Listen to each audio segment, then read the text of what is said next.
ఇలాగ ఎవరైనా మంచిగా బాగా నటిస్తున్న పిల్లల్ని ఎవరిని చూసినా పర్మనెంట్ గా ఒక 3 years అంటే మీరు ఇంకా ఆ కంపెనీలోనే వర్క్ చేయాలి, అక్కడే వర్క్ చేయాలి. వాళ్ళు ఏ సినిమా చెప్పినా ఏ క్యారెక్టర్ నటించాలి. అప్పట్లో అలా కాంట్రాక్ట్ సిస్టమ్ ఉండేది. ఎందుకంటే నేను హంపంచి ఎగ్డాలిక్ అనే పిక్చర్లో ఇప్పుడు ఒక సాంగ్, అందులో పంజాబీ మరాఠీ ఇవన్నీ బిట్లుగా వస్తాయి. నేను వచ్చి పంజాబీ మహారాష్ట్ర పిల్లగా యాక్ట్ చేస్తాను, ఒక చిన్న బిట్ అనమాట, సాంగ్ అడ్రస్ తీసుకొని హంపంచి ఎగ్డాలికేలు. అలాగా కొన్ని పిక్చర్లో మమ్మల్ని డ్రెస్లు వేసి ఏంజల్ లాగా అలాగా నిలబెట్టేసేవారు. చిన్న పిల్లలం కదా, అన్నిటికీ వాడతారు. తర్వాత అక్కడ అన్ని లాంగ్వేజెస్ మాకు నేర్పించేవారు అనమాట. హిందీ, తమిళ్, కన్నడం, మలయాళం అన్ని కూడా లాంగ్వేజెస్. అంటే 3 years కాంట్రాక్ట్ తీసుకోవడం అంటే శిక్షణ కూడా వాళ్ళే ఇచ్చేవారు, వాళ్ళే డాన్స్ నేర్పించడం అంత ఫ్రీ. ఇంకా మార్నింగ్ వెళ్ళడం మీరు ఇంకా అన్ని అంటే మార్నింగ్ అంటే అప్పుడు స్కూల్లో చదువుతున్నాం కదా, స్కూల్ డేస్కి ఇది అవుతుందంటే సాయంత్రం ఈవినింగ్స్ వచ్చి వాళ్ళు కార్ పంపించేవారు. ఆ కార్లో వెళ్ళి అక్కడ డాన్స్, హిందీ అన్ని నేర్పించారు అన్నమాట వాళ్ళు. ఇప్పుడు వైజయంతిమాల గారు యాక్ట్ చేసిన పిక్చరు పెన్, ఆ పిక్చర్లో డైలాగ్స్ అంతా మాకు ఇచ్చి బైహార్ట్ చేయమనేవారు అనమాట. అంటే అదొక వర్క్ షాపే మీకు యాక్చువల్గా, ఇప్పుడు భాషలో చెప్పాలంటే వర్క్ షాప్. అలా నాగుల చవితిలో ఓపెనింగ్ ఒక షార్ట్ శెట్టి గారి దయ వల్ల ఒక అద్భుతమైన నటి తెరకు పరిచయం అయింది.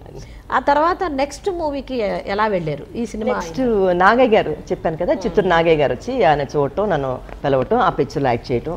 అలాగా సిస్టర్ రోల్స్ వచ్చి టీనేజ్లో కొన్ని పిక్చర్లు యాక్ట్ చేశాను, కన్నడంలో, తెలుగులో, తమిళ్లో ఎక్కువ చేయలేదు, కన్నడం, తెలుగు ఎక్కువ చేశాను అనమాట. నెక్స్ట్ భక్త రామదాస్. తర్వాత భక్త రామదాస్ లో ఏమైనా గుర్తుందా? ఏమైనా అసలు ఎలా వెళ్ళారు సినిమాకి? అంటే నాగయ్య గారు వచ్చి చిన్న కమల్ అనమాట, అందులో రామశర్మ గారిని చిన్న రామదాసు, ఆయన చాలా పెద్ద ఆయన అనుకోండి అప్పట్లో. ఆయన దగ్గర నేను కమల్ అనమాట. ఫస్ట్ చీర కట్టడం నాకు అలవాట్లేదు, ఆ పిక్చర్లోనే కట్టాను అనమాట. ఆ పిక్చర్లో చిన్న క్యారెక్టర్ యాక్ట్ చేస్తాను. తర్వాత పెద్ద ఆవిడ కమల్ అయిపోతుంది అనమాట. డైలాగ్స్ రెండో సినిమాలో డైలాగ్స్ ఉన్నాయి. ఎలా చదివేవారు అంటే డైలాగ్స్ అక్కడ వాళ్ళు ట్రైనింగ్ ఇచ్చేవారు అనమాట. అందులో ఆల్రెడీ మేము వచ్చి ఏబిఎంలో వచ్చి మాకు ట్రైనింగ్ ఇచ్చేవారు అనమాట, హిందీ, తెలుగు, తమిళ్ అన్నీ మాట్లాడటం.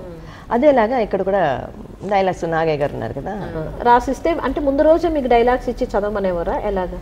లేదు, సెట్ కొంతమంది వచ్చి సెట్లోనే ఇచ్చి అక్కడ కూర్చొని మనకి నేర్పించేవారు అనమాట షార్ట్కి ముందు. Very good. మీరు అంతే ఇంకా అప్పటికప్పుడే చదివేసి అప్పటికప్పుడే చెప్పేయడం. అంతేకాకుండా స్పాట్ రికార్డింగ్ అనుకుంటా మేడం అప్పట్లో, లేదంటే డబ్బింగ్ ఉండేది అప్పుడు కూడా? డబ్బింగ్ అప్పుడు లేదండి, లేదు, అంతా స్పాట్ రికార్డింగే.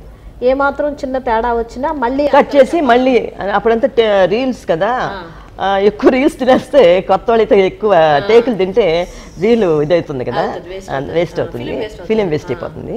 కనుక కొద్దిగా ట్రైనింగ్ ఇచ్చి మనం తీసేవారు. కొద్దిగా మిస్టేక్ వచ్చినా కట్ చేసేవారు.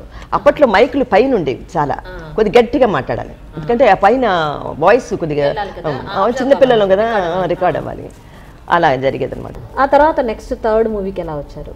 థర్డ్ మూవీ అంటే నెక్స్ట్ ఆ పిక్చర్ చూసిన తర్వాత నిత్య కళ్యాణ పచ్చతోరణంలో ఒక సెకండ్ హీరోయిన్, కృష్ణకుమారి గారు ఫస్ట్ హీరోయిన్, నేను సెకండ్ హీరోయిన్. తర్వాత స్వర్ణ గౌరి, చాలా పిక్చర్లు కృష్ణకుమారి గారితో నేను యాక్ట్ చేశారు. ఈ మధ్యలో వేరే భాషల్లోంచి కూడా మీకు అవకాశాలు వచ్చుంటాయి? కన్నడం, మలయాళంలో నా ఫస్ట్ మూవీ వచ్చి భార్య అని, రియల్గా జరిగిన స్టోరీ అది. ఆ స్టోరీ సత్యన్ అని పెద్ద హీరోయిన్ అప్పట్లో, సత్యన్ గారు అనమాట. అది అలపిలో వచ్చి నన్ను చూసి బుక్ చేశారు. బుక్ చేసి నేను నాకు అసలు మలయాళం అంటే తెలియదండి, నేను విన్న కూడా లేదు, నాకు తమిళ్ గిమిలు పర్వాలేదు అన్నాను. లేదమ్మా మీరు మాట్లాడిస్తే మేము రికార్డ్ చేసుకుంటాం అన్నారు. కానీ అక్కడికి వెళ్ళిన తర్వాత మన డైలాగ్ మనం చెప్పాలన్నమాట. లిప్ మూమెంట్ కొద్దిగా ఇది, ఇప్పుడైతే 1 2 3 చెప్తే లిప్ మూమెంట్ ఇచ్చేస్తున్నారు. అప్పట్లో అలా కాదు, మనం కరెక్ట్గా లిప్ మూమెంట్ సెట్ అవ్వాలి. తెలుగులో రాసుకొని మలయాళం చెప్పేవాడు. అది ఆ లాంగ్వేజ్ కూడా ముక్కుతో మాట్లాడాలి. എവിടെയാണ് പോണത് സാർ എന്താ പറയുന്നത് అక్క ఎవడ అంటే అక్క సార్ని సంసారించుటుండు అలా అంటారన్నమాట. అయితే మొత్తానికి ఆ భాష కూడా నేర్చేసుకున్నారు మీరు? అన్ని భాషలు చివరికి.